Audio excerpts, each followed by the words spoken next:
What's up, everybody? Welcome here to Pop Culture Philosophers. I'm your host for tonight's festivities, Rockin' Robbie Bills, and we are continuing Horrorfest 2025. We are going across 4 different channels throughout Horrorfest this year, the biggest, most badass Horrorfest of all time. And here tonight, we're talking about, you know how we do, especially in October. We like to go gnarly. We like to go super serious. We also like to go a little bit schlocky, and we like to go Italian. So we're talking about Lucio Fulci's City of the Living Dead. There's my Blu-ray copy right there. Still the old school, like just one disc set. I think Arrow Video did a better version of this recently, but this is the Blue Underground one. Very cool stuff. I am quite the Lucio Fulci fan. We've talked about a few of his movies already here on the channel, mostly some of his giallo films.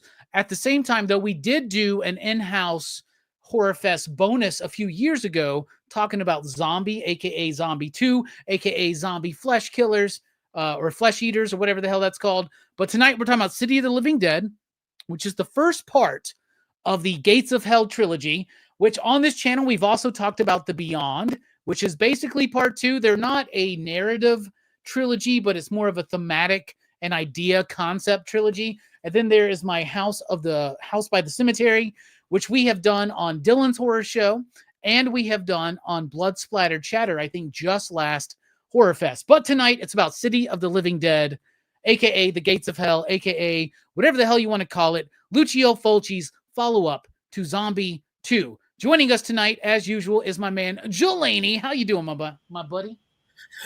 Station. Can you hear me? Can you see me? I can hear you. I can see you. You're coming in loud and clear and sexy as hell, man. Good deal. I squeeze your head then. I squeeze your head.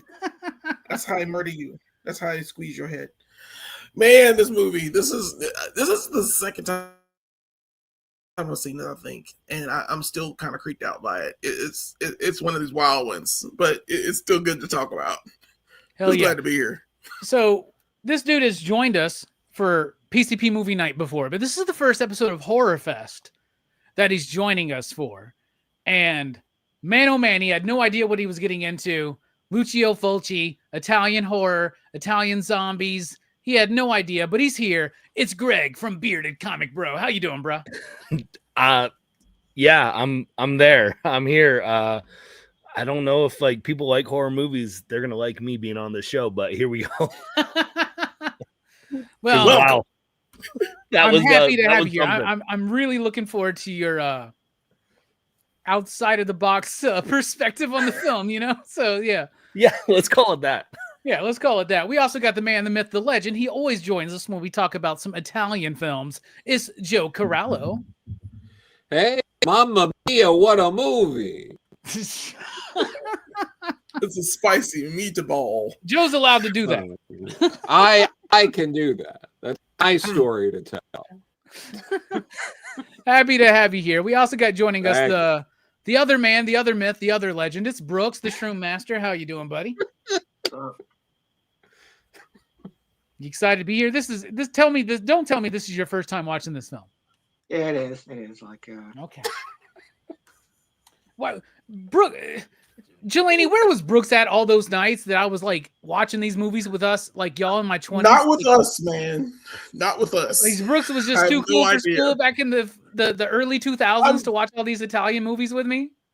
Well, I mean, what was it? It was yeah, I believe so. Yeah, it was different. And Brooks used to always be like, "I don't like horror movies. I don't like horror." Yeah. Now he's watching like more Brooks horror movies. Part one of the group. It happened.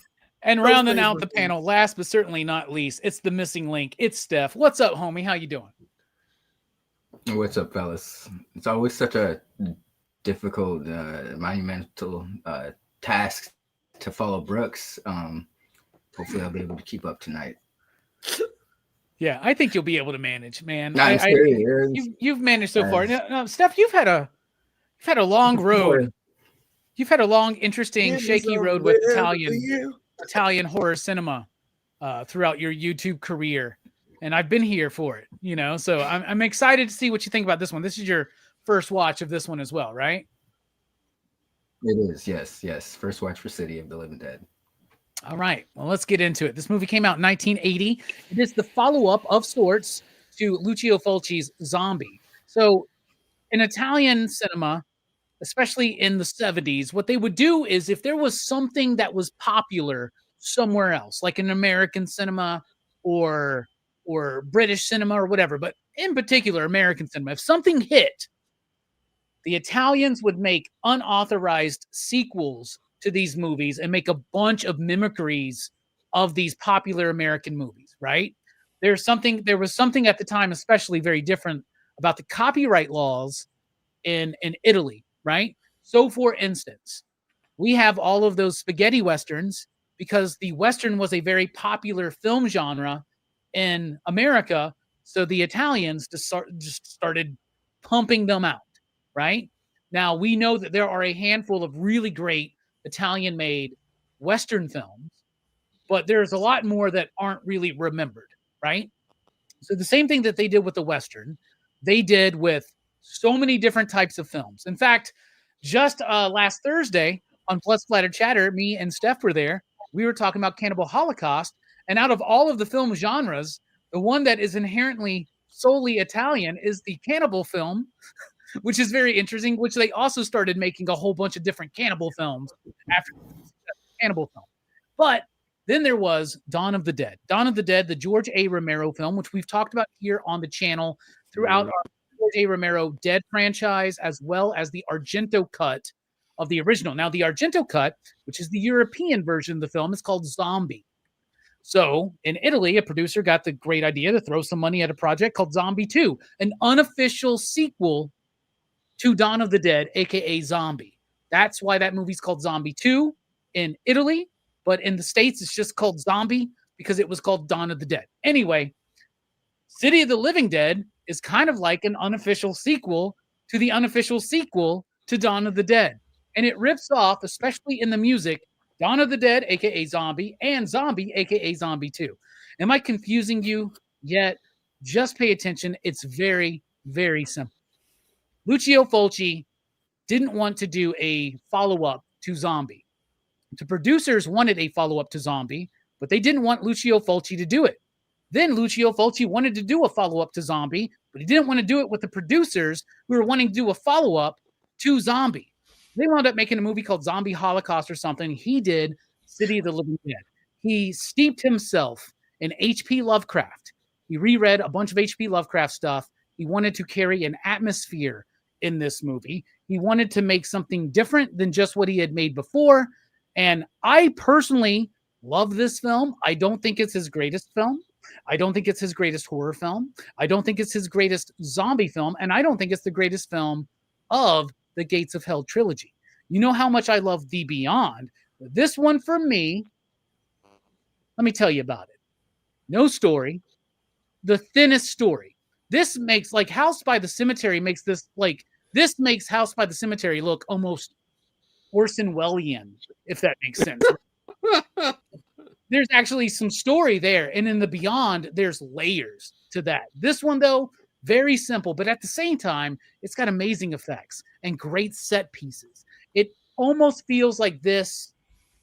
I know he said he wanted to do something dreamlike, aka nightmarish. And I'm not saying that he was influenced by Argento's work, especially in like things like Suspiria, but Suspiria has a very thin plot and it has these like set piece vignettes that don't really fully connect, but I think Argento does a better job connecting some of these bits into Suspiria. But I feel like that's what he's trying to do. He's trying to make it dreamlike. There are a lot of bits here that don't really connect, except for they connect with the misfortunes of this town. I think it's got some structural problems. I think it's got some character problems, but I think it's got great special effects. I think it's got brilliant music, and I think it's actually got a pretty solid theme for a Lucio Fulci film. But anyway, what about you, Jelani? I love this film, but overall, what do you think about City of the Living Dead? Well, I mean, I've seen this movie before, and it's not his best. I'll say it's not his best. It's a good film. It's a great film. It does gore correctly in a lot of different ways. The rules of the zombie are kind of weird in this. Like they could be ghosts, they could be this. So it's like sometimes they appear, sometimes they don't. Sometimes you can stab them and they die. Sometimes they make a screen crack when the little boy runs. I don't know what goes on at the end. The end is nonsensical. Let me real quick, Jelani. Thank you for mentioning that. I don't mean to interrupt, but the ending. So they had an ending, and Fulci didn't like the ending, or somebody spilt coffee on the ending, or something like that. Like they had an ending. I think the latter. Yeah, something happened, and then they wanted to redo the ending, but they didn't have any footage to shoot an ending. So they just made that ending, and it's the worst part of the movie. Like the ending makes no sense. The idea is that like they didn't beat the deadline of All Saints Day, so they couldn't stop it. That was the idea, but they didn't have any footage to make that seem like that was the ending. But dude, that ending sucks, man. It's just out of nowhere. You're just like, what the hell? Why? So instead, the couple just has to realize finally, like, oh no, we're gonna have to adopt this kid now because no one else is in his life. Maybe that's and the they're actual screaming ending, in terror. Greg. They're like, no, we're children. this kid now. Where's the child? The kid's still around. Shoot, now we gotta adopt him. Yep, that's canon. That's exactly what happened. But yeah, it's okay as far as the gore goes. I still love the drill scene. I think the drill scene. I laugh at the drill scene every single time without fail. And like, dude, there are like 80 different ways you could have got out of that, and you didn't. You chose not to. Plus, the most useless character in the movie goes to Bob. I'm guessing I think it's Bob. He just has to die because he's that dumb to stand there and wait. Just wait for his death. It's like the Austin Powers golf cart scene. And the guy's like the steamroller, and he's like, oh! It's like a mile away, and it's rolling slowly. He's just like, bruh, you can literally do anything. That guy's not that strong. Kick him in the nards. Dude, that guy was on he was like 8 Schlitzes deep, man. He was super strong, bro. You know how that shit does, man. You know what malt liquor does to you, man. Yeah, I know. Yeah, you're like, argh! But he had the strength of 10 men. Yeah, it's not a bad film. It's just it's a mid film, and I'll go into it a little more as we go along. But I think it's a lot of mid with a lot of great. So it's like a mixed bag. It's like tell the story, and it doesn't have one. It doesn't really have one. Damn Dunwich. Damn stupid pickaxe. Oh yeah, all that shit. It's a lot to talk about. We'll get into it. This is wild. All right, let's get into it. I'm very excited. Greg, when I asked you if you wanted to join us for Horrorfest, you said, yeah, whatever movies you need people for. And I was like, okay. And now you're having to watch this movie. This might be your first Italian horror movie. I'm not sure. I'm not going to speak for you. But I guarantee this is the first movie you ever saw where a character literally pukes all of their guts up. So I want to know, what did you think about City of the Living Dead? I got thoughts for sure. And holy cow, if you were this apologetic for half the comic books that we talk about on the monthly comic book review, we'd have so many more favorites, because you would rip this movie to shreds if it was a comic book. But you're like, nah, there's no story here, but it's cool still. Like, it made no sense. And to give context, you're right. I'm sure this is my first Italian horror film. I could probably count. I'm probably in single digits on all the horror movies I've ever seen in my entire life. And I'm not exaggerating.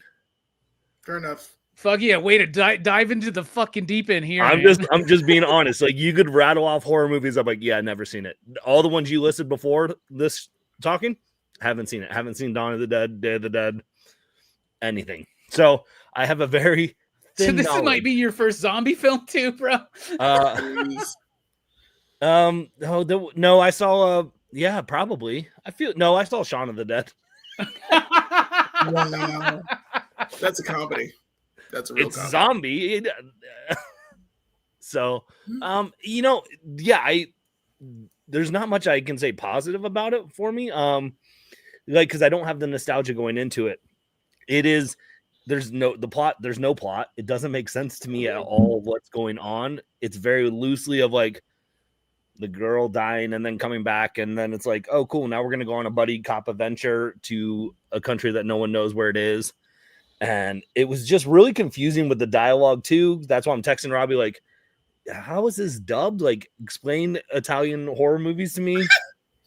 Because I'm like, do I need to get a better version? I'm streaming this off like Pluto right now or something. Do I need to get Neptune or something to stream it better? I didn't know what I was expecting.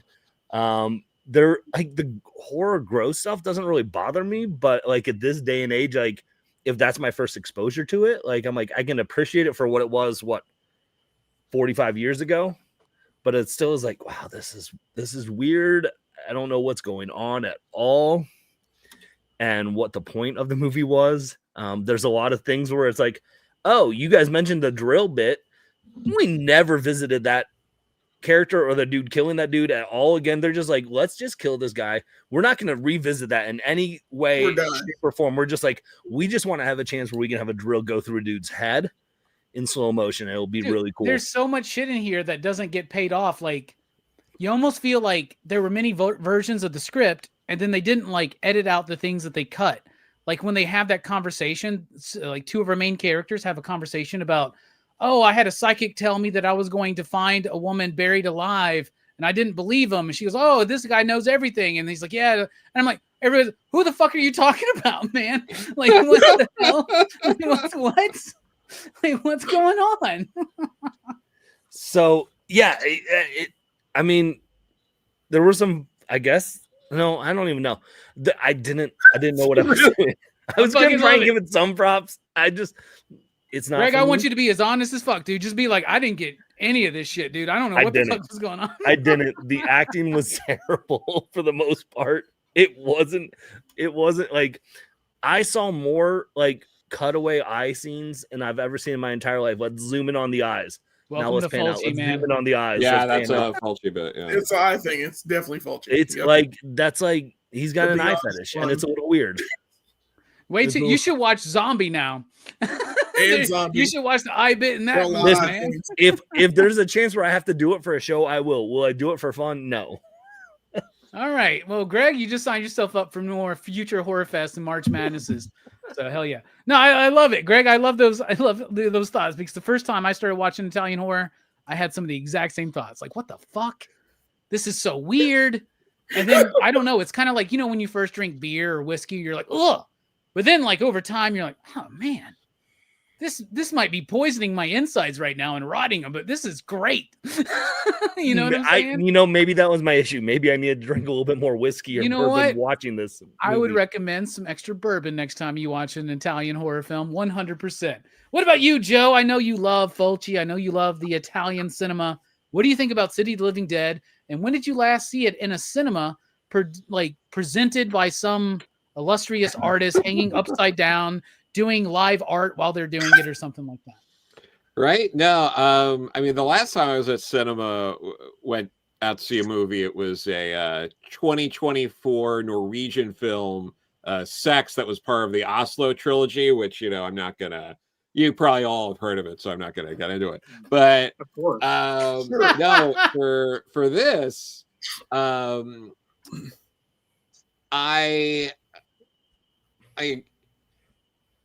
it's not his best. It's not Fulci's best by like a mile. It might be the worst of the Gates of Hell trilogy. I would agree with that, man. Like, I think it might be. It's close. But like,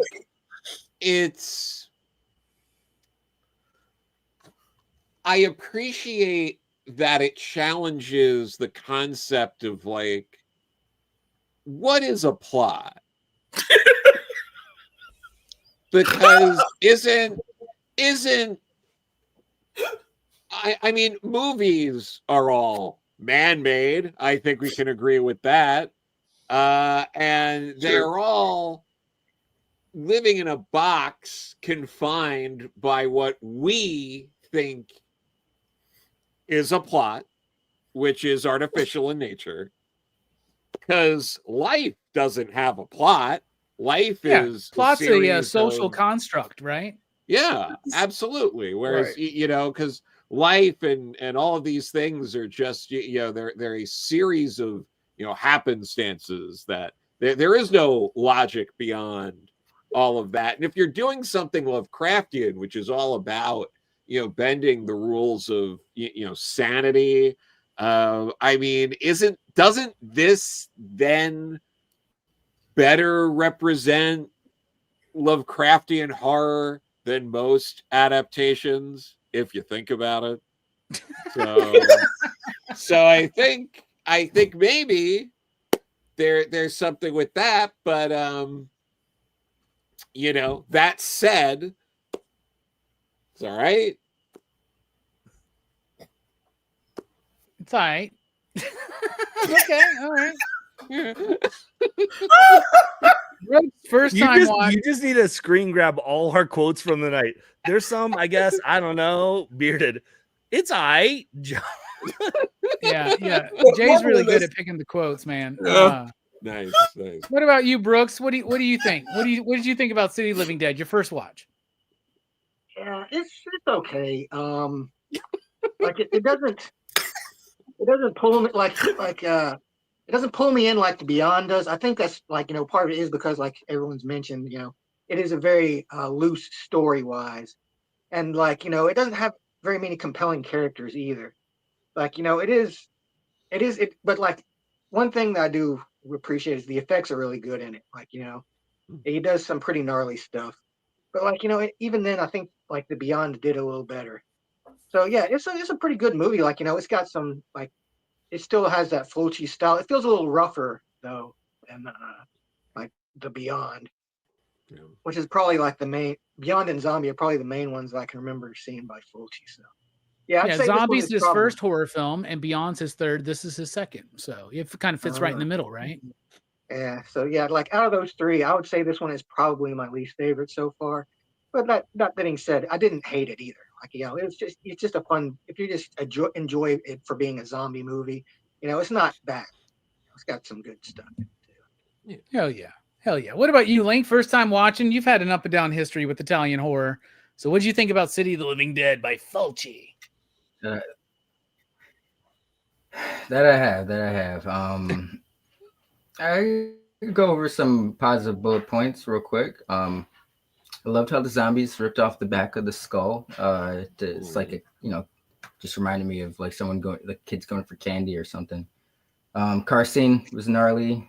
It was like the worst date ever. I was trying to imagine like that dude thinking he's about to get so lucky, bro, and just it all went to shit so quickly, and he lost his life. Parked in the wrong spot. I'm totally getting a blowy tonight, man. Yeah, you see it. John, you just lost someone significant to you. You're like 7 years old. It's now time to become a man. That's either going to be like a future Batman or a future serial killer. The drill through the temple, super gnarly. And one shot I really thought was cool was when John and I think it was his mom, but they're pulling up to an apartment and like the car lines up with the stairs, and just the way they got out. I mean, visually, it was just very satisfying how it lined up with the stairs and they just walked out. It was a really cool shot. Now, that being said, this you guys all made astute points. This movie has it took me 5 watches to really commit to this one because I was like, what's going you watched on? this Like, where's the motherfucker story? 5 times? But then I remembered. Not five times. I attempted to watch it 5 times. Like I kept, I put it on and we just kind of like, I'll come back to it. Yeah, no. I was like, God damn, Link, I think we owe you a Big Mac if you watch this shit 5 times, man. Fuck. What to tell you about that, dog? But then I remember, because Greg, I totally feel you. Like I was very confused when I was put onto Italian horror, and to Robbie's credit, at least you got one of the better ones. I was put onto like on the shit end of the spectrum. This is the better one when I was introduced to the Italian horror. Yes, go watch Burial Ground, so buddy. much worse, my man. Go watch Burial Ground. Yo, it's no Burial Grounds. It's no Burial Grounds. It's no burial grounds. So I got to give it that much credit. And it's just, with this genre in particular, it is like for the aesthetics and the vibe, like the plot and most of these, let's be honest, is very paper thin. That not to say there's not stuff to be mined from it or there's not actual plot, but this genre of movie doesn't focus on plot. It's more for like the kills, the vibe, the music. And in that aspect, I think this movie nailed it. It wasn't burial grounds, like it was one of the more positive Italian horror movies not positive, but it was one of the better Italian horror movies I've seen on that spectrum. It is like on the more positive side instead of being shit like something like Burial Grounds. That's shit. But this wasn't. That movie is so much shit. I know we got to cover it one day. I just got to. Sign me up for that one, because if it's worse than this. Greg, I would tell you to watch The Beyond on your. Greg, be prepared. If you have a chance, watch The Beyond. The Beyond's really good. All right.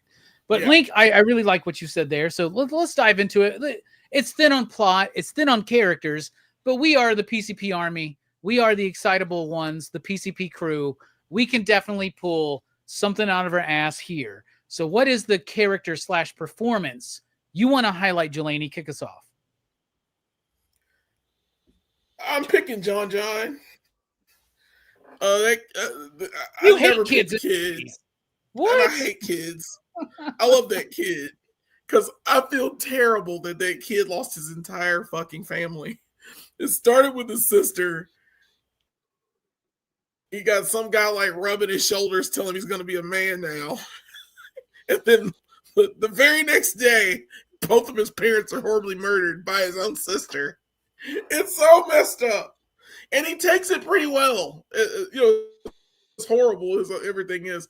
Like the scene where he's like on the phone and he's telling them that his parents are dead and they're dead by his sister. That's some scary shit. That is some. I'd be horrified. Meanwhile, dude's just like, that's horrifying. Just be strong. Hang up the phone. We'll be there in like an hour and a half. Yeah, we'll be there. Y'all need to be like, somebody get over there right now. What the fuck? Right now, you come over now. Call the cops and they can come over now. But like, it's oh man, it's so sad to have that kid. And plus, he's the reason the movie ends. So he's the one that shuts it off. He shuts it. He's like, I've been evil all this time, because the screen turns black and cracks and it's coffee stains. So I like him. I'm surprised I like him. And yes, fuck them kids. But, all right. John for Jelani. What about you, Greg? He's fine. Pulling a character out of this movie. I'm gonna go with the reporter. Is his name Peter? Is that Peter Bell? That's Christopher George, I think. Who played Peter Bell? Yeah, played Peter Bell. Yeah. Yeah. Okay. Yeah. So I'm going with him because he has the best line in the movie. He's like, when the girl's like, "I'm hungry," he goes, "Good. There's a lollipop in the glove box." Yeah. That guy's in a lot of movies that Italian film horror fans will recognize. In Spanish horror films, he's in Pieces, for instance. Love Pieces. I love Pieces too, man. And Pieces was on the list, and it got pulled off for another movie. But what do you really think Brooks and Jelani would think about Pieces, man? We got to get to Pieces one day. Yeah. But I like that, man. But unfortunately, Christopher George passed away in 1983. Smoked a lot of cigarettes. That's why he had that gravelly voice, and he died of lung cancer. What about you, Joe? What's a performance you want to highlight? That fucking that hung priest. He's great. He keeps showing up, hanging around. That hung priest. Yeah. He's just showing up, and he's just like, ugh, and then they're like, what the fuck? And then they die. And he does that a bunch of times, and that's pretty great. And and then he gets stabbed kind of in the crotch at the end. It's like it might have been it explodes. There's a hole there. Yeah. Like it's I might have been like really high, but I kind of thought like he looked like a Christian Bale who had a really tough life, like or just like a zombie Christian Bale. Like, was I the only one? I It was mean, rough. He looked like I was, goddamn that's the right. God getting You're the only Bleeder. one. where you're But going it to was- see it is a was rough rough. life for sure. Yeah, but like, I mean, just showing that, and it's like Seen a lot of things. there's no context, right? He's just sort of like he's got the baggy eyes, so he's like, I've been up all night, I just want to end it, and he fucking ends it. And then I guess he's possessed or the demons got whatever. Anyway, We have no uh, idea why his death We opened. have no the- idea. We Yeah. have, like no backstory there, like whatsoever, He's a man. Catholic But priest like who hung sometimes himself. he shows That's up all we know. like hanging from stuff. Like it's crazy. And like imagine you're on a shitty date and you're like, oh fuck, now there's like a dead priest just hanging there. Yeah, Like he You know, he they didn't deliver on that. He teleports. He's got telekinesis. Because somebody in the Yeah. chat, I think it was Metal Elf, was asking about why is the bloody eyes. He's telekinetic. I think he's literally pulling the insides out of these Scanning people. Some Yeah. Sue Like, Storm. I Like- think he's just like Scanners. he's just Jason And Voorhees. what's the point? Like, He just stares at you and makes it so awkward that you die. I mean, have you? But But Brooks, have you ever had someone just stare at you and it's so awkward that you feel like you want to die? So it makes sense. And you That's just probably start the most throwing that can up be all of so your frustrating. guts. entire movie. That happened to me Eyes today. bleeding in. God. yeah, but like, is there anything more like young guy really desperate to get laid than like just sitting there as she's vomiting up like all of her insides, kind of being Get out of like, the car. maybe there's still a chance. he's here." hoping that maybe, maybe he could get, when she's all done, said and done. Maybe Give it won't. them Maybe into knowing maybe someone she'll from the maybe inside out. she'll feel better. Like, Well, Get out. he did get some head, but not in the way that he wanted. You know what I'm saying? it's true. Anyway, It's very Oh. true. So yeah, What I vote dead priest. I like that. That was one of mine that I have Yeah. like ready and in reserve. What about you, Brooks? What's the performance you want to highlight? Well, like I really liked. I think she probably stood out for me the most out of the characters. Because like I was saying, the characters in the movie were pretty shallow, but the girl who goes up to her garage to smoke a joint and finds Bob in her dad's car. Anne, She was hot. Yeah, you know what he tried to do with my girl Anne a couple of years ago. Yep. it's like it's cool because like first she's like obviously smoking weed behind her dad's back, and like it kind of shows that maybe Bob isn't as bad of a guy as like you might be led to believe, because like like there's people that actually like seem to like him, and like she's like cool and was like, oh hey Bob, what you doing there? Want to smoke a joint? Yo, when Bob? she was pulling the weed out of her pants, I thought, I'm not gonna lie, I thought she was about to like unbuttoning her pants or some shit. Like I didn't like it for a second. I was like, oh, she's about to get busy. Then you were like, but oh no, that's she just wanted some to smoke a joint, swaggy which ass is just weed, as cool. man. There may have been like some primo stuff. You never know. In 1980, man, that's some swag ass weed, man. And Dunwich, whatever the It's fuck Italy, they dude. are, I don't man. know. Maybe it's different there. Brother, It's dirt weed, bro. we have way better weed today than we did back Way in 1980, better. man. Come on, you know this. Way more potent, better. yes. Our parents were smoking some swaggy ass shit, dude. That's why they're like Steak. that's why they're such boomers, man. Even though they're Gen X. I mean, it didn't take with them 2 weeks.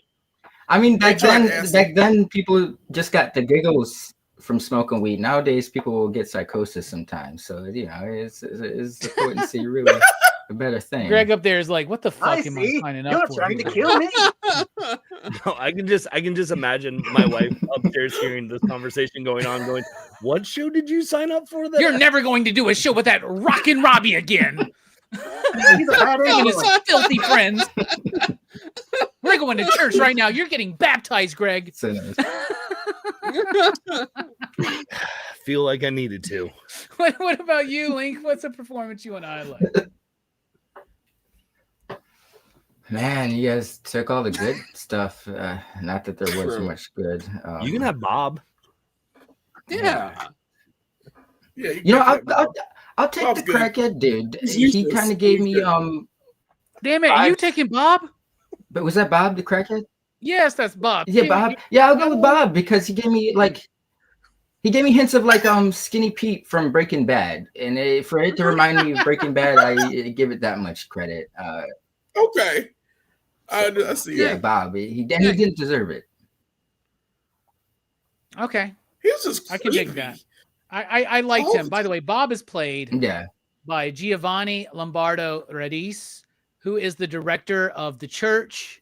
He's the director of Cemetery Man, The Sect. Oh. He's actually went on to direct some really popular and well-known and respected Italian horror films.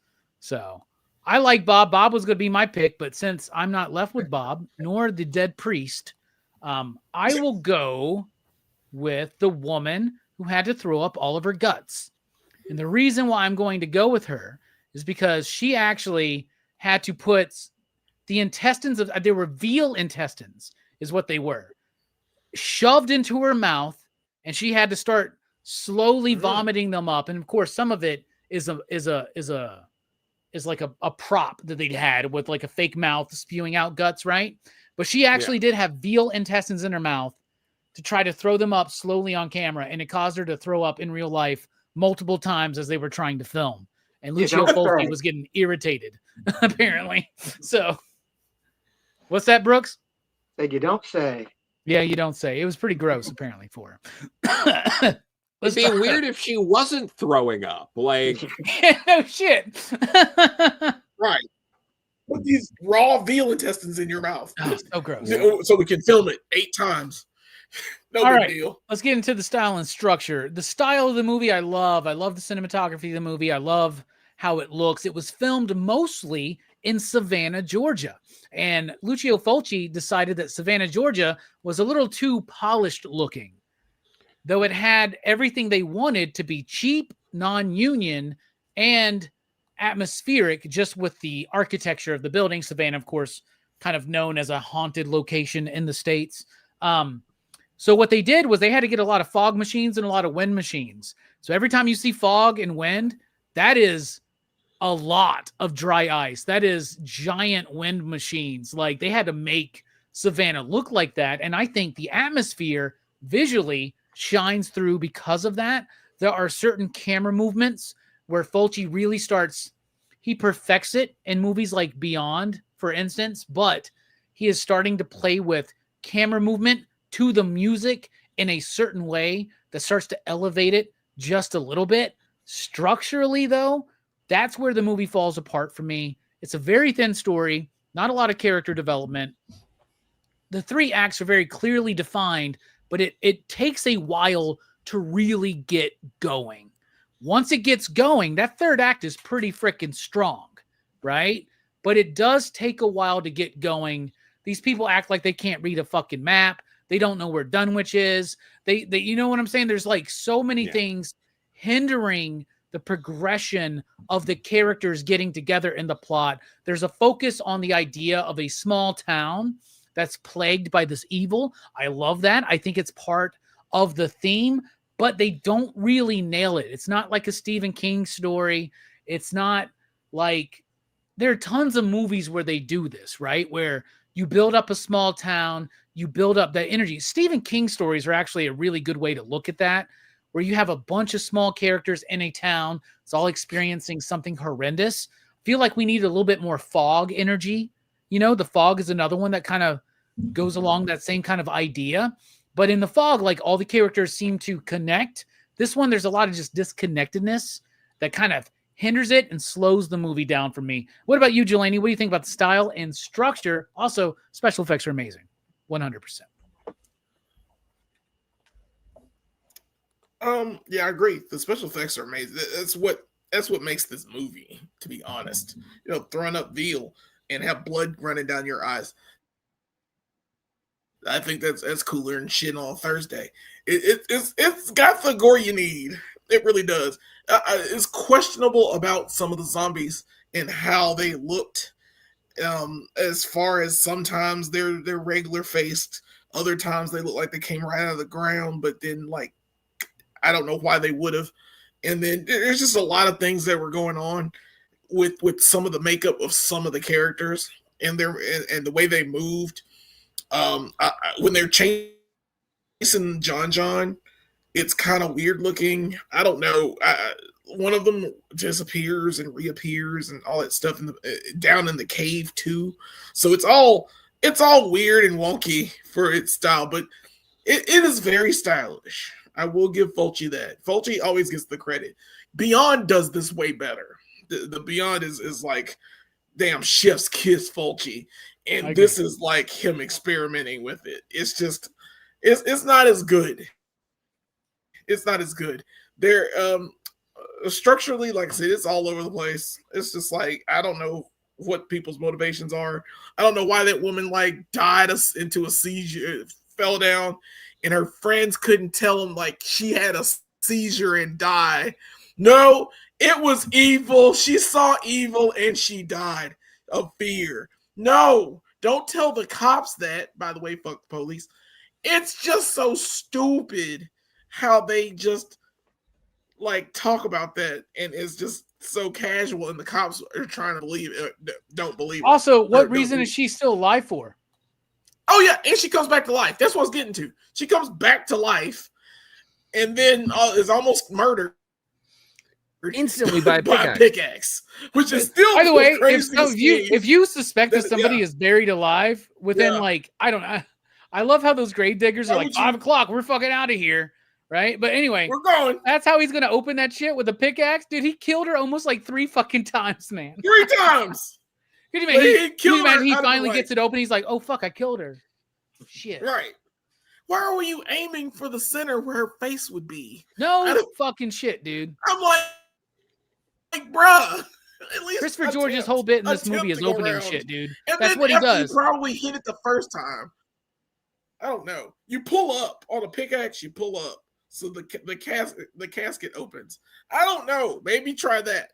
It's so many different things that he could have done. The guy, the reporter dude with the cigar, Peter, he's nonsensical, but I love his death. His death is so clean by Emily's hand when she just squeezes the back of his head and all his brains come out. I mean, of course it happened before, but that time and his reaction to it, I love that shit. I don't know what it is. He just, it's great. It's great. It's gold. I hate how this movie ends. So, like I said, it's stylish. It's through the roof. The structure is shit. It is absolute shit, and it's just not. He could have done better. Who wrote this? Did he write this?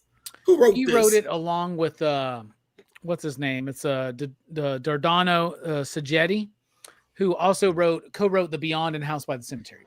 Why the hell do you do at least The Beyond?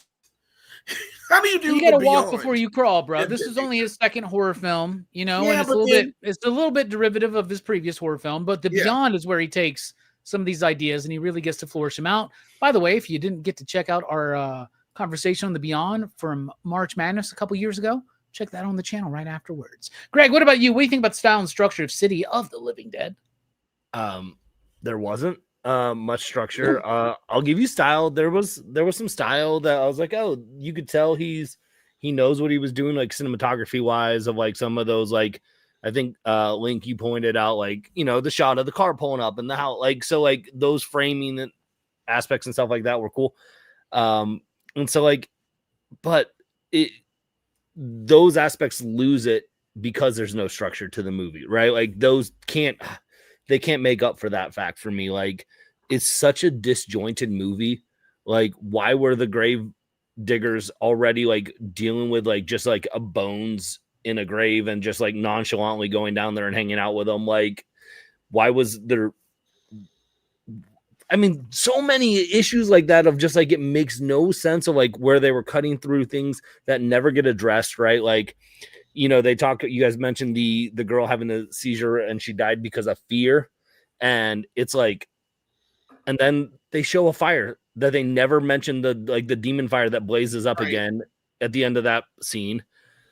What about when Lucio Fulci decides to get like a giant blower and 10 kilograms of maggots and just blow them on everybody? Blow on people. I forgot. Shit, I was gonna mention that. Or God. That shit. Well, there's always some weird ass shit like this. Don't forget, Jelani, as much as we love the Beyond, there's that weird long ass tarantula scene, man, Yeah, right? but it's still a cool ass movie. It's cooler than this. I will tell you, I got really scared, Robbie, at the beginning of this movie when freaking Tweaker Boy was in the house and like he's looking at a mask, and then all of a sudden it just pops up into a blow up sex doll for no reason. I was like, is he gonna get like choked out by like this sex doll? And I was like, what is Robbie making me watch? Again, why is that scene in there? I don't know. It makes no point. Because he's a pervert, man. Okay, but still, like, or people think he is. It just is so freaking weird. In the original script, that character is a hunchback, but the actor asked Lucio Fulci if he could not wear the prosthetic, and he's like, sure.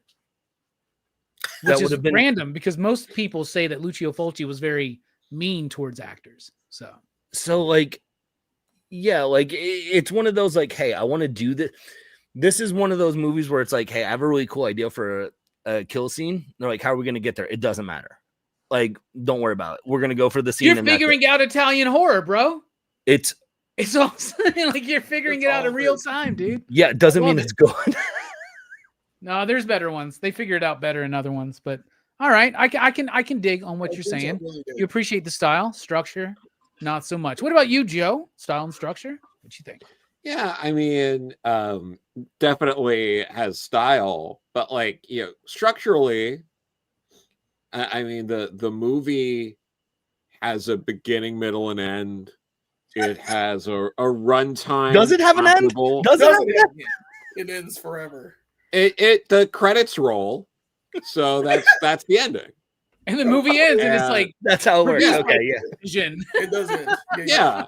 Like there are the beginning credits to tell you that a movie's starting, and then there's the credits at the end, which signify to the audience that the movie's now over, and here's all the people that worked on it.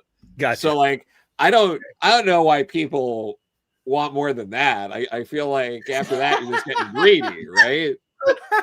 So you get that, and it's comparable like a runtime that you would expect from a horror movie. So that's got to count for something. It's like an hour 37. It might be a little too long, I think, right? Yeah, but like it's a little. That's like that's a movie. So there's that.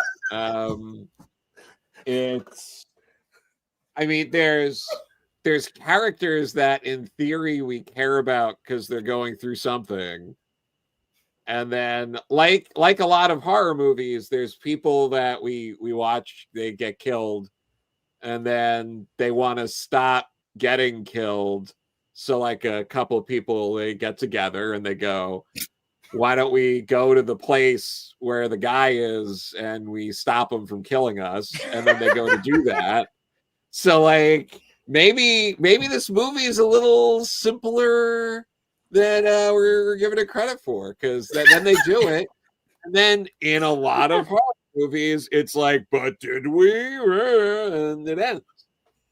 So I like that, Joe. I think we're getting more of the Neil Breen appreciating Joe Corallo in tonight. I love it. What about you, Brooks? What do you think about the style and structure? You know why they call the town Dunwich? Because it's where they say you're done, witch. Badoom. Do you love that bit in there where they go, we refuse to believe that our history is we were the town that burned witches? I'm like, Salem still exists. Salem's not like a mystical fucking land. But by the way, the movie was originally these set guys killed like way more witches than Salem. Like the Salem, movie was originally set in Salem. They changed it to Dunwich so that it would have that Lovecraft connection to the Dunwich horror. And I feel like this movie went through a few rewrites without them rewriting the bits that no longer made sense because they rewrote other bits. Like, honestly, I feel like, and apparently when they made the movie, no surprise to anybody here. I don't know why I didn't start with this. There really wasn't a script when they first started the movie. What? There was an idea. Of course not. And they Stop. There was an idea. Now, Robbie, you say a lot of crazy things. I don't believe that. I know. There was an idea. And Why? then they were like, well, what if somebody puked their guts out? What if we did the drill bit? Like, that's all just kind of like thrown in there haphazardly, believe it or not. And Greg, I do resent what you said, that if this was a comic book, that I would be shitting all over it. Here's the thing. Maybe if it was a comic book produced by like high quality artists and writers and publishers. But if it was a handmade by an early 20 to like mid 30s person, scratchy, grainy, all fucking weird and shit, I would love the shit out of it, bro. Do you get what I'm saying? You know what I'm saying? If it was like, all right, I'll keep that in mind. I'll keep that in mind. If it was like some Vendetta, Holy Vindicator fucking shit, I would fucking love this shit. So there you go. Anyway, Brooks, continue on. You were thinking about style and structure. What were you saying? Oh yeah, but like it feels rougher than like his other movies, but it's still a Fulci movie, very much so. And like I feel like it doesn't inspire the same kind of tension that other Fulci movies do because of how little I care about the characters. Like I know that it's like it should be a tense scene, but a lot of times it doesn't hook me, as much as like some of his other movies, because it's just the characters just don't feel very fleshed out, and the narrative is very loose too.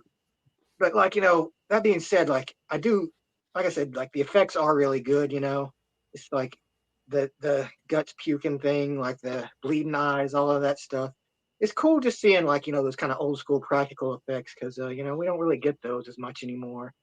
Because it's too much trouble, I guess, for filmmakers to do that kind of thing. Nobody wants to put veal intestines in their fucking mouth anymore. Actresses just don't want to put gross intestines in their mouth and then slowly vomit them back up anymore. What kind of fucking world are we living in, man? I know. They could never make this movie today. The Captain, we've actually done Happy Birthday to Me. We did that for my birthday. I thought it was a few his years birthday. ago. I thought we were supposed to sing to him. No, there's a slasher movie called Happy Birthday to Me. We covered it on my birthday, and I think I was the only person who enjoyed it.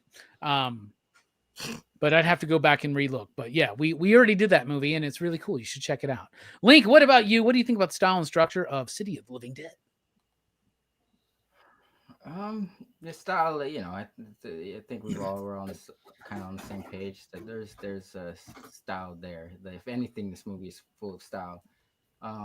Structure wise, I can't argue. It feels like a montage of bits at times. There is really no plot. It's paper thin, but that's indicative of the genre to me that I've experienced with Italian filmmaking at large. But if you guys think this is bad, I implore you to go check out Burial Grounds. If you think like talk about no plot, no style, Burial Grounds, so I implore you to go check that out. But yeah, I think it was fine for the genre of what I've experienced with Italian filmmaking. Hell yeah. All right, let's talk about the music. The music's one of my favorite bits of the movie. It is composed by Fabio Frisi, who we will know as the composer of Zombie. Jelani, Brooks, Joe, I know y'all know Zombie. I know you know the music in that movie. It's the same composer. He also did the score for The Beyond. He also worked with Fulci for Manhattan Baby. He worked with Sergio Martino for Scorpion with Two Tails. He's done some really cool scores, including with Lamberto Bava. He did Devilfish. There was another Bava film I thought he did. He did Cat in the Brain with Fulci.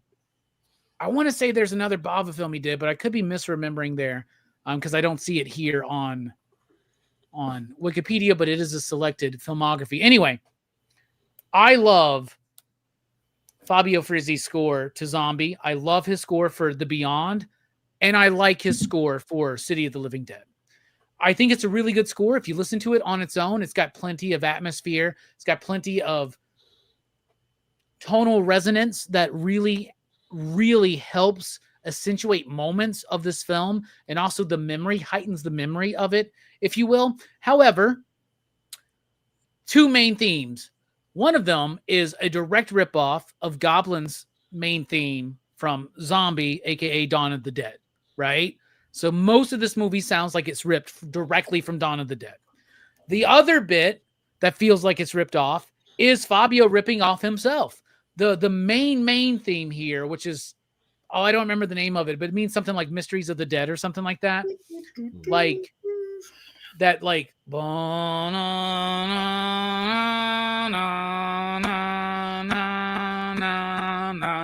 and then it goes dun dun dun dun. It's basically his score for Zombie, but just like played a little bit differently. Like it goes up, the notes go up instead of down and shit like that. Like, but it's kind of the same thing. But then there's really great guitar bits. Dun, dun, dun, dun. There's a lot of alternate takes here that I think the music is fucking awesome. And I think the music might be one of the best parts of the movie. It may not be my favorite Fabio Frizzi score, but I think it's as good as most of my favorite horror movie music. And I would definitely put it in my top 25 horror movie scores. What about you, Jelani? What did you think about the music? Yeah, but real quick, I got this sweet zombie poster. Nice. From our friends at Replay Toys. Thanks a lot, Jordan. I love this. I haven't figured out where to put it in my house where my mom won't see it and freak out. But I will probably put it in the front door. So, the music. It's good. It's all right. It's not as good as The Beyond. Definitely not as good as Zombie. Zombie's music is hot fire. I like this music to an extent, and it does carry the movie in places, in great places. Just like I said, it's a mixed bag for a lot of things in this movie, and music is one of them. Even though it is really good, it's still kind of wonky to me. Because, like I said, I love the Beyond's music. The Beyond's music is like, it's fire. Yeah, the Beyond's great. I'll tell you one thing about the music in this film. It takes too long to really start kicking. Yeah. Right? Yeah. Because, like, when they finally, like, when they break into the dead priest's fucking grave or whatever, and there's this whole, I guess they find the way to the city of the dead. That's when, like, the main theme starts hitting. The dun dun dun dun dun dun dun dun dun dun dun dun dun dun dun. But that's the bit that rips off Zombie. But man, that shit really moves the narrative. It does. It really does. And it's clean, but like I said, it's still kind of wonky, and it takes too long to build. It's like I said, it's all right. All right. I would say, though, it is something like if you listen to it isolated on its own, you can find it on YouTube. Yeah, it's good on its own. You can own. find it on Spotify. It's a really good score. Not as good as The Beyond or Zombie for sure, but it is pretty fucking good. But it gets the job done. What about you, Greg? Did you notice the music? What'd you think about it? I mean, it was good. It wasn't as good as like Disney Channel's original movie Zombies soundtrack and stuff like that, or Zombies 2. It wasn't as good as K-pop Demon Hunters, was it? But, you know, you keep doing it with Beyond. I haven't seen any of these, so I had to pull out my kids' movies that I know. So good job. Good job. So I wish I had more to say about the music. I feel like I was so lost in trying to figure out what was going on that like I couldn't get invested in those moments of like the music playing, like, because even at the end, like there's so many parts where I'm rewinding, and so it takes me out of the movie because I'm rewinding, like, what did I miss? Like, because I wasn't even on my phone, like I was trying to pay attention to the movie, and I think because of the lack of structure, it took me out of the movie, and so I really couldn't appreciate the music in the way I feel like I should have. You know, I love this. One of my favorite things about doing movie reviews on YouTube is when I do Italian movies with somebody who's never watched one, and then I get them to do a few more, and then like all of a sudden they go from exactly what you've been saying, Greg, to Link being like, you know, but the music and the special effects, like that's what this movie's trying to do. I get it. You know, I love seeing this, man. I had Verno watch his first Italian horror movie. I think it was Demons. By the way, same writer of Demons and Demons 2 is the same guy. Oh, he watched Zombie first with me. This movie. Oh me. That's right. But he did Demons with us, man. That was super he fun. did do Demons with us, and he was like, "Mama." And ever since then, he loves horror. It takes a special person to watch an Italian horror film and go, I want to watch another one because I didn't quite get that. And then like all of a sudden, That's not me. it's just Am I giving Greg, you? I'm gonna sorry. make Have sure I it's you. misled you here, Robbie? I'm gonna make giving you sure the it's you, impression that I Greg. want to watch another one? Greg, I'm gonna be like, hey man, we're Demons, covering this you gotta Disney watch movie. Suspiria. I'm gonna be You like, we're gotta covering watch this them all. Disney movie called fucking Delirium. You should check it out. It's really cool. What about you, Joe? What do you think about the music in the film? No, the music is really solid. Exactly to your point, I was going to mention, like when they go down to the city of the dead, like there's moments like that where the music and the sound design, the sound design around the car murders, the drill bit, the the maggots, like there's the just all of it, like really. It all works. It's all like sort of guiding you. And I think in order to really appreciate the movie, you have to understand how they're trying to move the story through like the music. Like if you're listening to the music, you know how to feel, where you're going to go, where this movie's going. And maybe we need to pay a little more attention in movies like this to the music and rewire our brain a bit, how we're all like, it needs to make sense and there has to be a plot.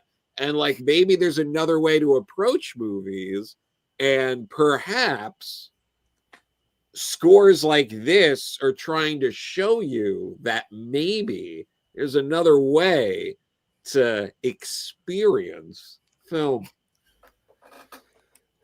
I can't tell if Joe's like being for real or just bullshitting, but I love it. I love it, and I agree with you, Joe, 100%.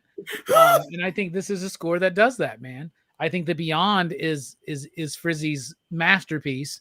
I think it's Fulci's masterpiece. So if anybody's watched this movie and likes it and never seen The Beyond, you definitely should watch The Beyond. You mentioned the sound design. Those of us that were here for Shiver of the Vampires, did y'all feel like they were using the same goddamn fucking animal sounds? Like, Yes. like is this castle and Shiver of the Vampires and the Dunwich? They're in the fucking jungle apparently. Like everybody's out there like, ooh, like what the fuck is going on, dude? It's wild. I love it though. I love it, man. It's a mystical land, dude. It's like the Universal horror movies of the 30s and 40s. Like what world does this exist in? It's like a form of Middle Earth or something. Speaking of Middle Earth, Brooks, what do you think about the music in this film? I like the music in this movie. Like, but like everything in this movie, it did like give me deja vu of basically the other Fulci movies. Like, I don't know if I could say for sure that I like where I would put this soundtrack in comparison to the other two, but it is very reminiscent of like the scores to those movies. So it kind of it fits really well with the movie, and it's not, it doesn't fade into the background so much. It does make its presence known, but it does its job, I guess you could say. So I don't know how I would rate it compared to the other ones, but it doesn't really matter. I think it's a perfectly fine soundtrack. Like I liked it a lot, and that's all that matters. Hell yeah. What about you, Link? Real quick, I want to speak on there was earlier when you guys got confused, or I worded it weirdly and I made it sound like I had watched this movie 5 times. One scene I did watch like 5 times was the ending. I meant to say this earlier. The whole like the cracking glass and the boy, I was like, what did I miss? What did I miss? I kept rewinding. This motherfucker's at his house with goddamn thumbtacks and strings, and he's like fucking trying to figure out the crack. I'm trying to connect dots.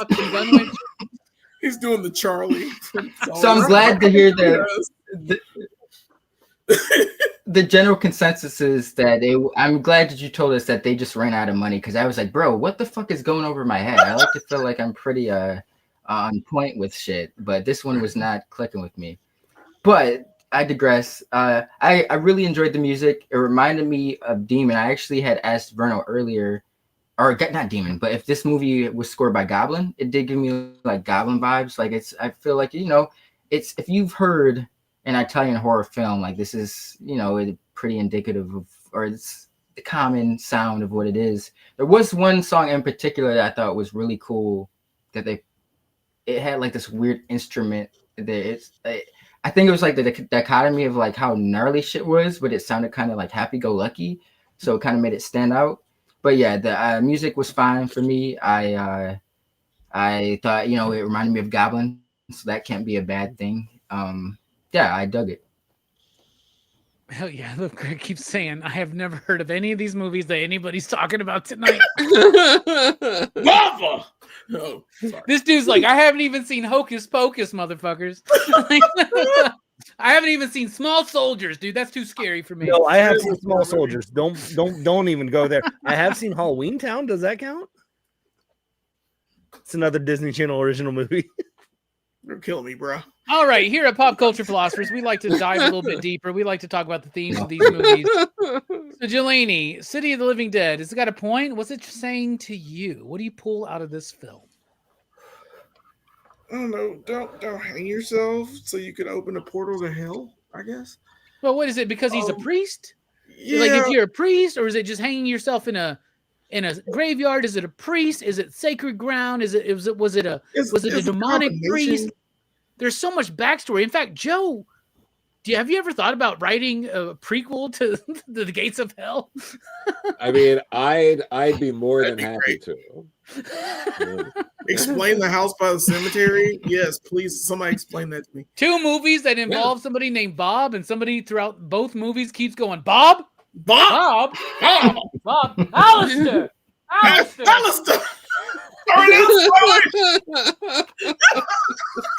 I renounce my wish. Yeah. Sorry.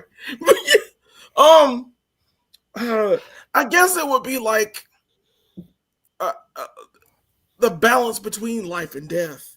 How this town is always haunted by this curse or whatever this is, this city of witches. Because originally, I guess in the script, this is supposed to be Salem, but it's they renamed the town Dudwich because of the horror of the Salem witch trials. So it's a mixed bag, but it still kind of tells the story of life and death and how thin it is, the thin line between them, and how people still and it's not, you can't get it from the characters. That's the problem. If they had more of a story where the town is an uproar over, I don't know, spiritual things, or they have like a lot Halloween more Kills, right? or, yeah, yeah, because evil dies tonight. It's just it's and evil does die tonight, but I don't know. That's the only thing I can get from it, because the script doesn't help it. It's not helping it at all. The characters don't use it to their advantage. Even the girl that freaking dies and comes back to life, it's teetering on life and death, but they don't really pursue it after she's saved out of the coffin. That's a news story, by the way. The man is a reporter. The reporter saves a girl from dying. And it's not a news story. He doesn't report on shit throughout this whole movie. He doesn't do shit. He gets his brain smashed and everything, man. Everything. That was great. I'm sorry, that's still great.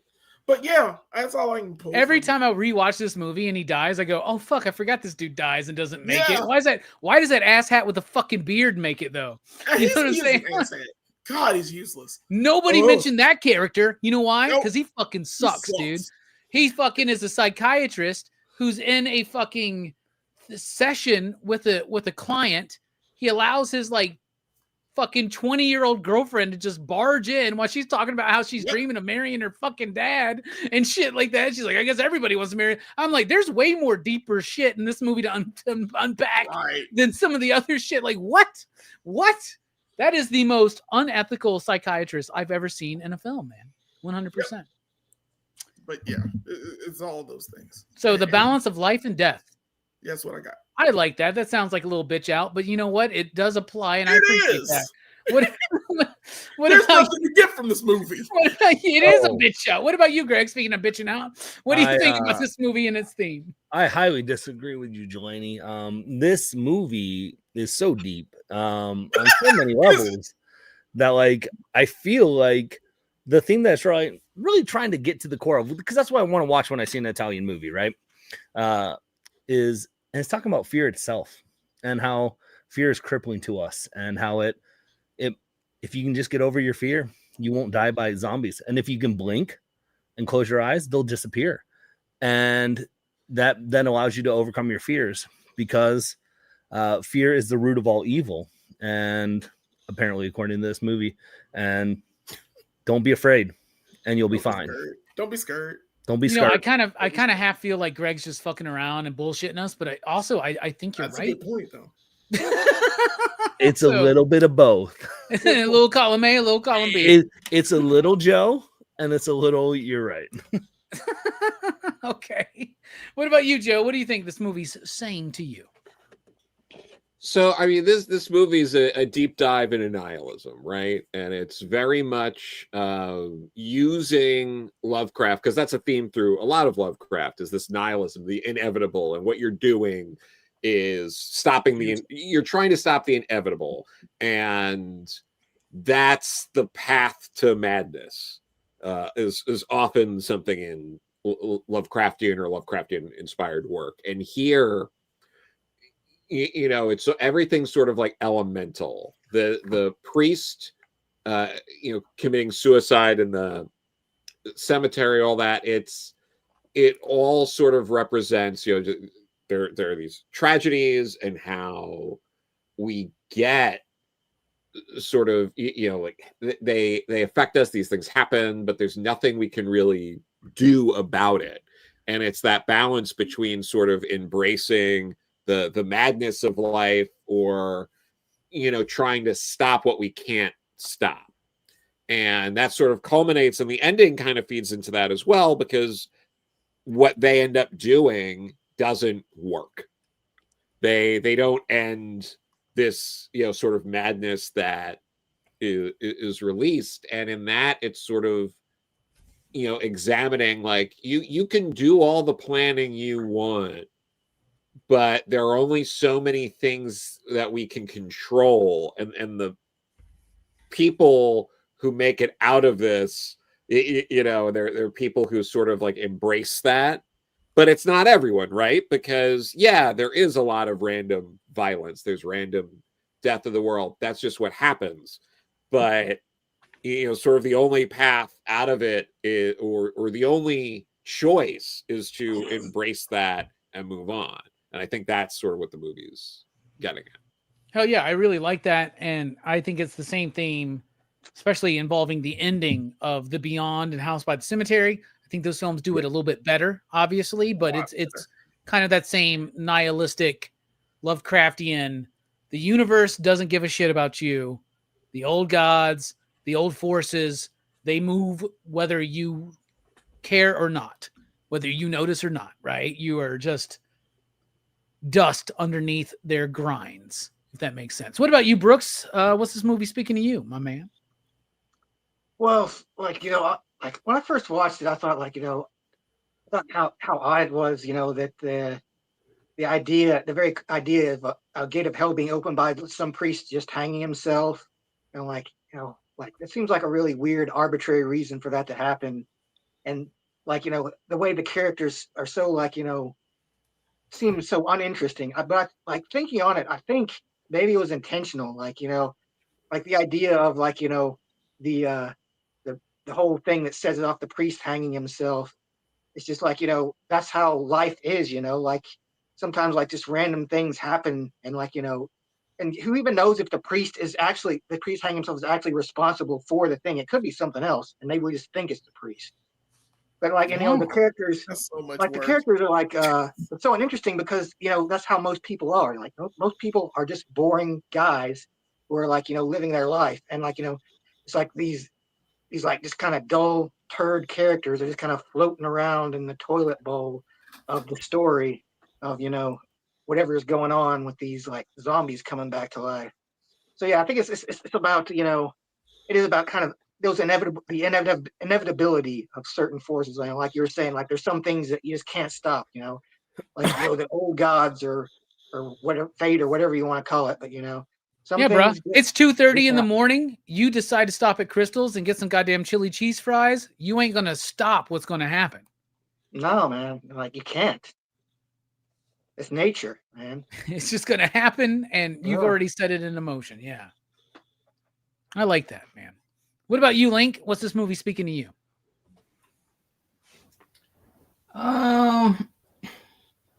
Once again, pulling this out of my ass.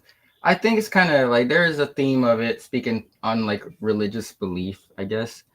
Like, you know, in my headcanon, the priest, you know, it's kind of like a battle between good and evil. Like the priest, obviously good, you know, he was the safeguard from evil. So I guess like him, for whatever reason, him killing himself was like broke the veil, you know, and at that point it's like the influence of evil was more palpable, more influential, like, you know, because there were instances of where people saw zombies and it's like, as you guys said earlier, if they blinked their fucking eyes hard enough that the zombies would disappear. So obviously I think that was like toying with the idea of like belief. Like the kid obviously was more profoundly affected by that because kids' imaginations are so vivid, you know, so of course he's gonna fucking believe that zombies are real. But the dude who, that was such an odd scene when he found the John, by the way, he like runs up and hugs him. He's like, now get out of here, go.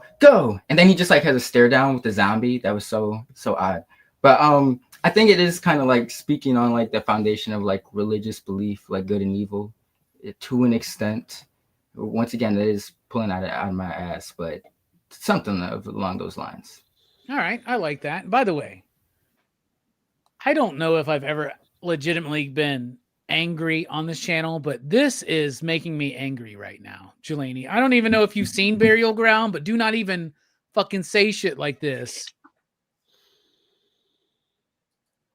Bruh, have you seen Burial Ground, Jelani?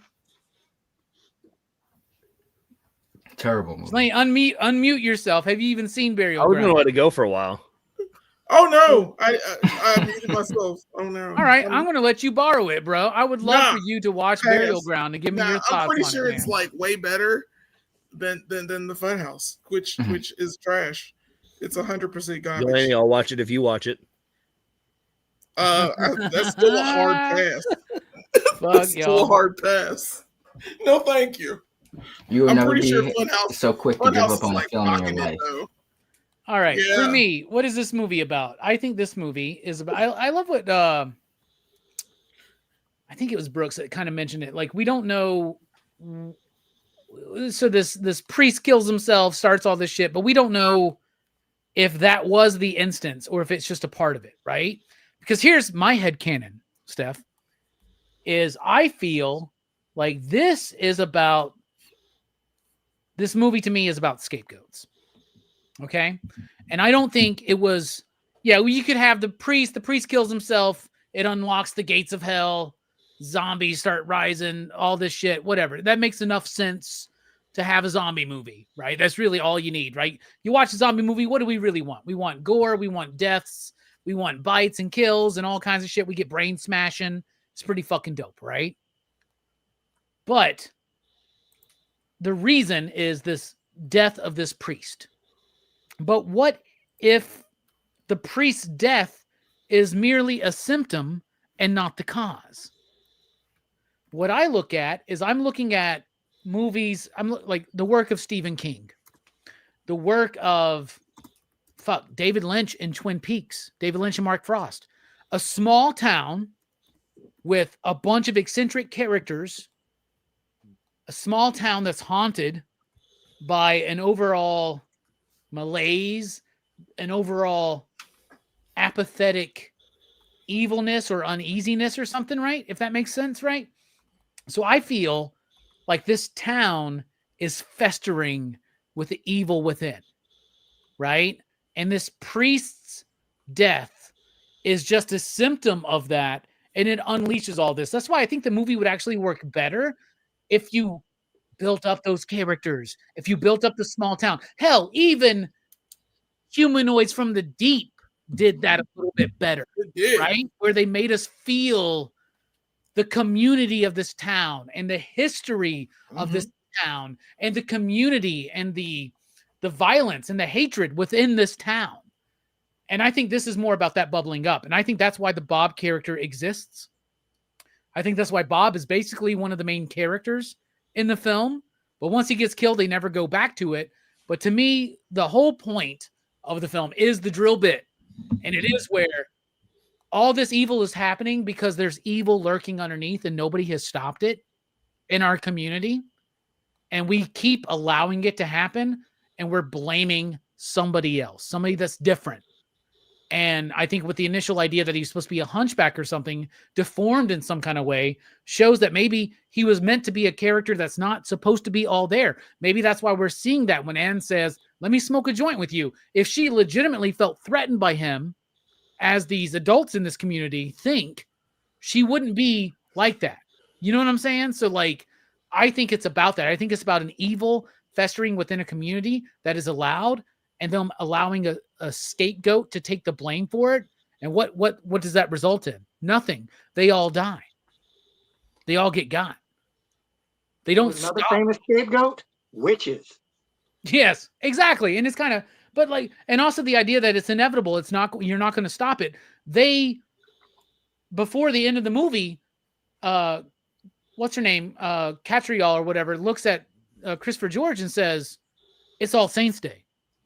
That means it's over. It's over. That was the deadline they gave. Game over, man. Game over. And unfortunately, the ending doesn't quite nail that. But the whole point of the end is they don't stop it. And that's the end of The Beyond. That's the end of House of by the Cemetery. Spoilers, but that's the end of all three of these movies. It's very Lovecraftian. But I think it's about the festering evil, the festering ignored evil underneath this community that they blame on somebody else and then eventually engulfs them. That's what I think. Time to rate this film out of 5 possible you digs. You out there in the chat, what do you rate City of the Living Dead? Jelani, kick us off here on the panel. I like it, but like it's still The Beyond is better. Zombie is better. I'm gonna give this.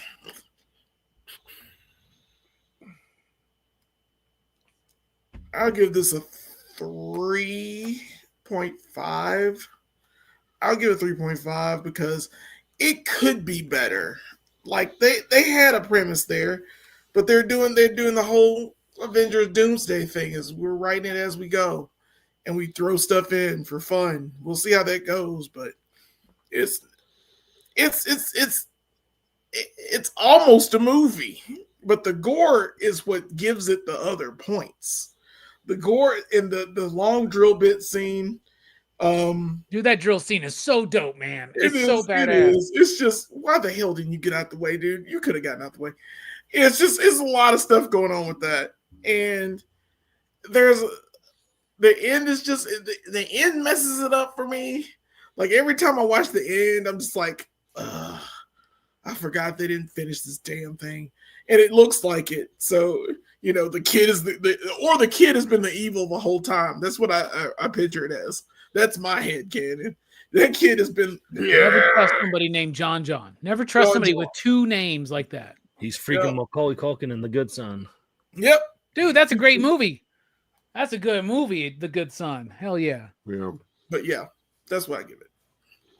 Hell yeah, 3.5 from Jelani. What about you, Greg? Be honest with us. Out of 5 you digs, what do you rate City of the Living Dead? I give it 1.25 lollipops from a glove box. All right, now I'm offended, but it's all right. I mean, you should be, but you made me watch this. Say 1.25? 1.25. Yeah, there was no structure, there was no ending, despite Joe telling me that the credits rolled, that constitutes an ending. I can't, like, it did what it needed to do with those moments, but I feel like, yeah, it deserves a 1.25. Yeah.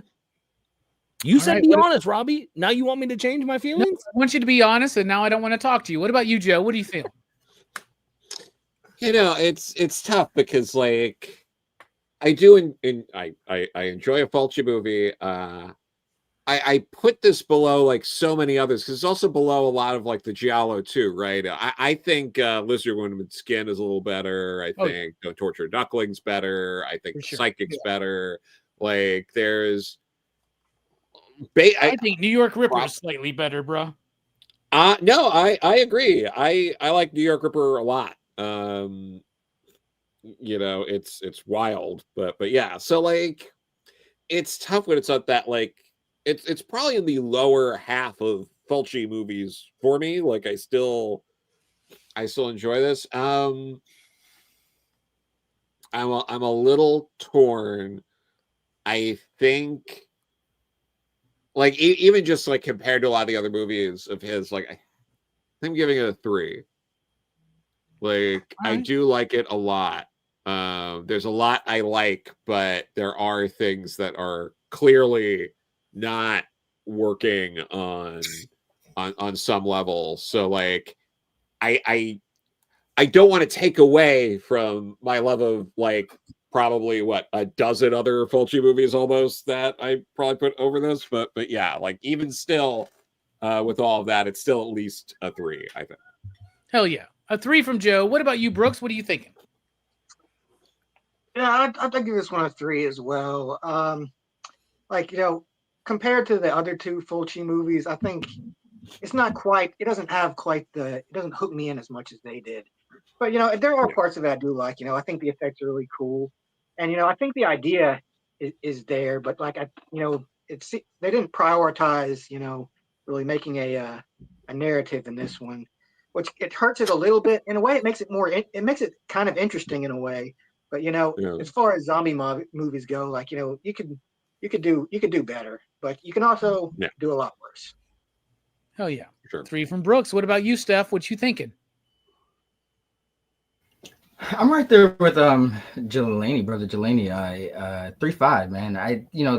It's like we've all said it quite well. The plot is almost non-existent. Characters even less, but the visuals, the aesthetics, like there are some gnarly horror scenes that I think are very memorable. And it's like the puking scene, the temple scene, like, these are entertaining to a degree. But it's once again Burial Grounds. If you guys want to see some shit, Burial Grounds. This is not shit. I think it suffices. 3-5. Hell yeah. All right. I like that. And even if we compare it to another Fulci film, I think one of the movies he did right after this was The Black Cat. And I think The Black Cat's kind of whack, man. Like, I don't really like his version of The Black Cat. And it kind of like bothers me. Like, but I'm the dude that when I watch a Fulci film or Argento film and I don't like it, I keep rewatching it enough until I do like it. Like, I'm that guy, right? So for me, I'm going to be very honest right now. I think this movie deserves a 2.5. Sure. Okay. I'm going to give it a 0.5 bump because I love Fulci. I'm going to give it a 0.5 bump for Horrorfest. And I'm going to give it a 0.5 spite for Greg bump. And I'm going to make this motherfucker a 4 ya digs. From, okay? It counterbalance my 1. It doesn't deserve it, but he wants to counterbalance my 1. This is a new thing. I'm trying to explain myself a little bit better. I do think this movie's a 5 out of 10. I think it's a 2.5 out of 5. But I love Fulci. So for me, it's a 3. Yeah. But I also love Horrorfest. So that means it's a 3.5. And I hate everything that Greg fucking said about this movie tonight. So that means to me it's a 4 because I got to counterbalance. All right. So we got a 3.5 from Jelani. We got a 1.25 from Greg. A 3 from Joe and from Brooks. And a 3.5 from Link, and a 4 from me for a PCP average of 3.0416669, dudes. And I think that's a pretty fair rating for this movie. So there you go. Thus concludes, hey, Dylan, what's up, my man? You should have been here, man. Greg, like, ruined the show tonight, man. I'm just kidding.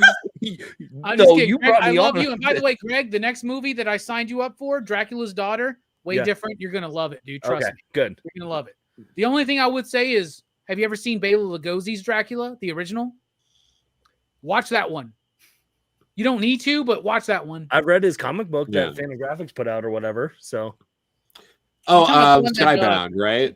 Skybound? No, not the Dracula comic, the actual Bela Lugosi comic. Like, right. The guy did. Humanoids, I think, did it. Okay. Yeah. Well, I'll tell you this: if you watch Dracula, you might appreciate the Simmons and Tynan Dracula Universal Monsters book a little bit better. Like, it's so amazing, so good. Anyway, you don't need to watch Dracula because you know the story of Dracula. Everybody does. It's kind of like Superman and Batman's origin. Everybody already knows it. But Dracula's Daughter is It's perfection, dude. It's a really great movie, dude. All right. Yeah. I really wish your first Italian movie might have been The Beyond or something like that, but it wasn't. It was City of the Living Dead. And it's going to make movies like The Beyond even better for you. But I appreciate you being here. I really, really do. All right. Thus concludes our movie review of City of the Living Dead. Next week, we're talking about the very first Hammer horror film. We're talking about The Curse of Frankenstein. I'm so excited for this, y'all. Next week, we've done some horror films, some Hammer horror films on this channel. We've done Captain Kronos Vampire Hunter. We did Curse of the Werewolf.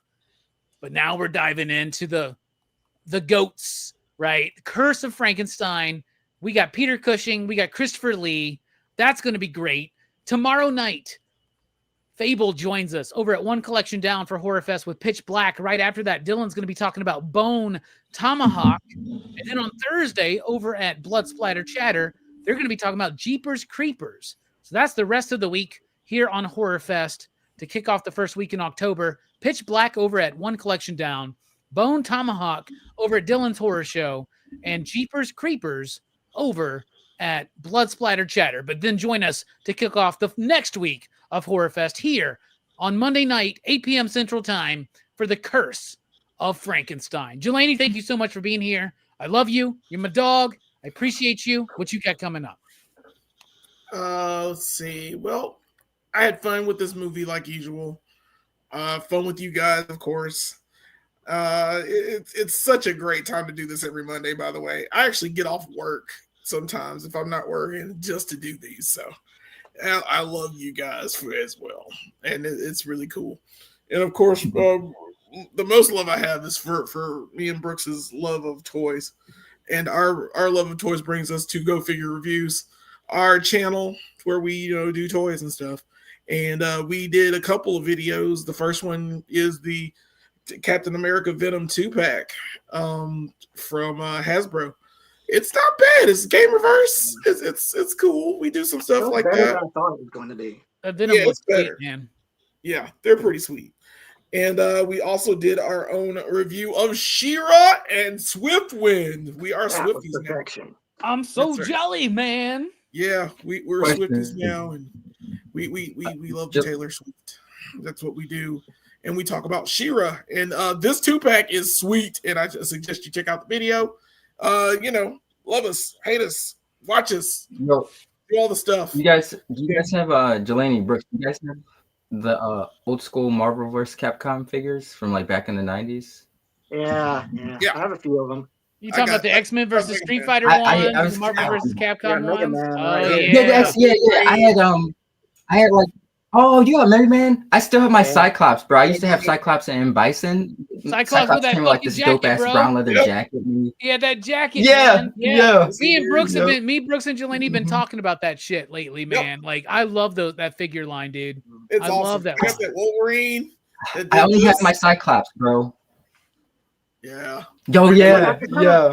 Dude, that Akuma I- figure so was what would you- badass. That Ken and Ryu figure was badass. Yep. Dude, it was great. It was awesome. Yup. I love those. What would you guys say is better though between these two lines, the OG or the new ones? The new Well, I like ones? the OG. Like the OG ones, I love they OG. packed a Capcom character with a Marvel character, which is Right. cool. And the new ones is two Marvel characters.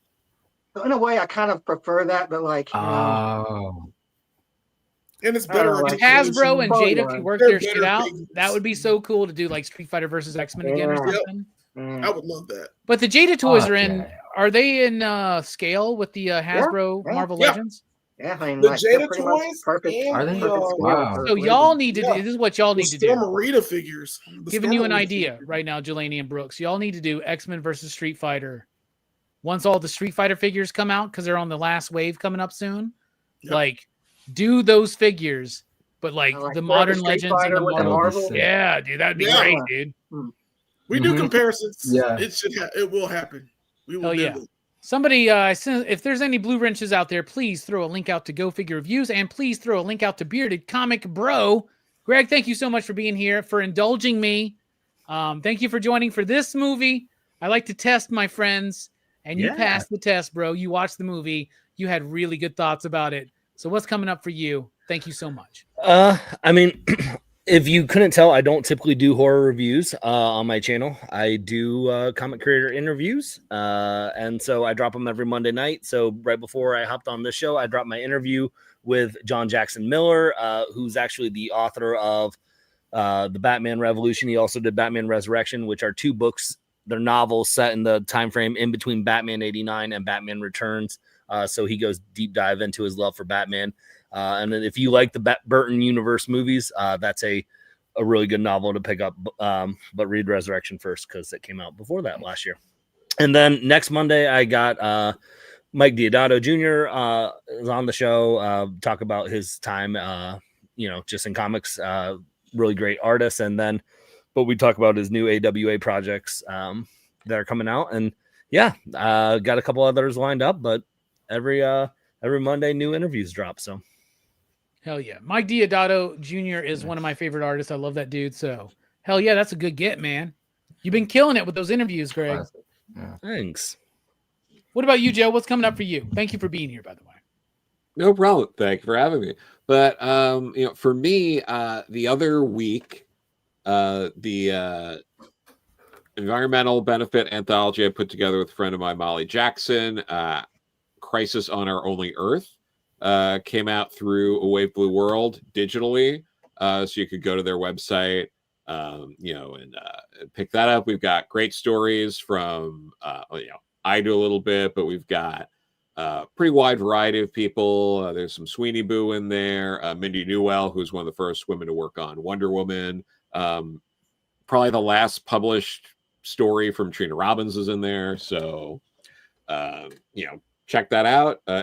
I make no money off it. It all goes to benefit environmental causes. You can still get, King Arthur and the Knights of Justice, volumes 1 and 2, through Mad Cave's Maverick imprint, which I will be signing on Saturday at 5 o'clock at New York Comic Con for people who are there. That's going to be where you can, find me, get stuff from Mad Cave signed, or get other things signed from me. That's the one slot I know I'm going to be signing for sure. So you can check me out there at the show. I just got to hang out with you, Joe, in person. Mm-hmm. In Manhattan. True. Right? Super fun. Mm-hmm. Me and Mike are already talking about coming back in April, right? Or something like that. We're already planning our next trip. And I didn't bring a stack of comics for you to sign. As crazy as that may sound. I should have brought at least one thing for you to sign. Instead, I just ate pizza with you.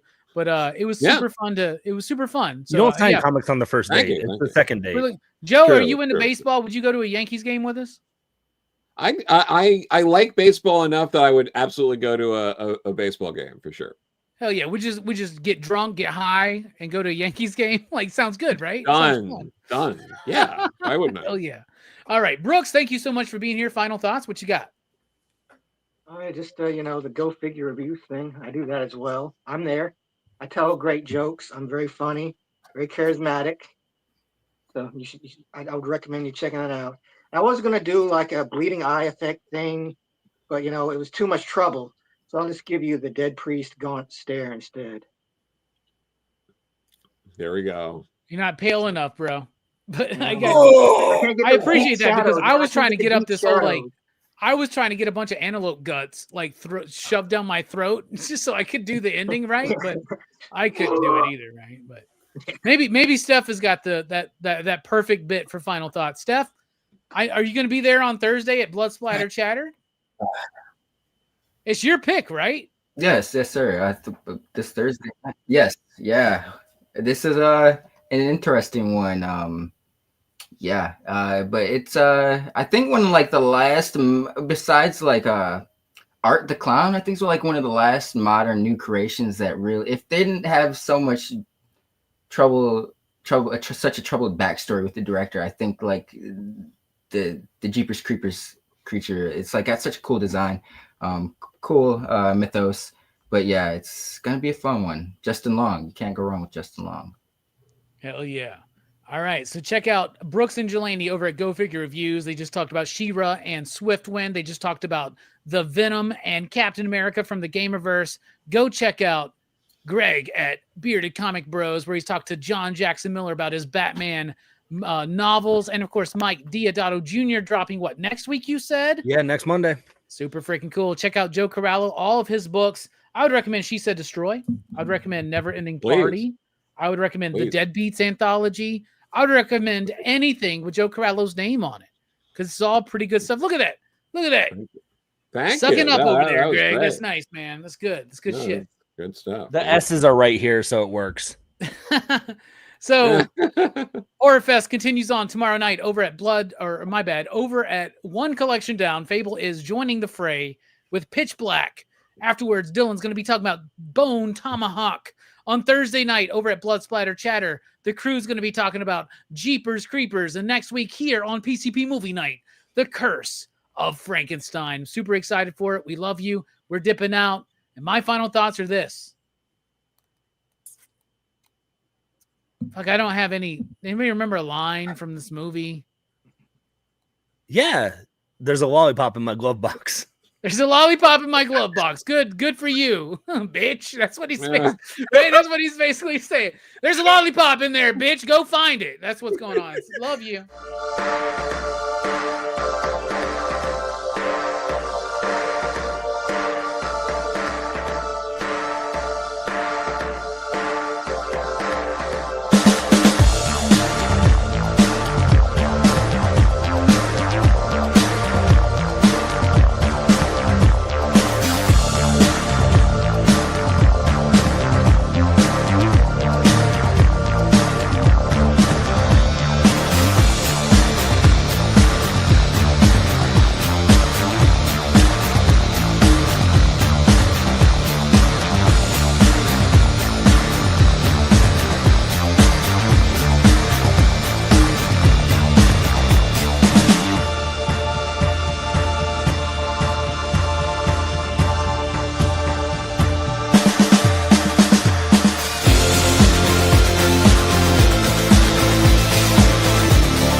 Good show, guys.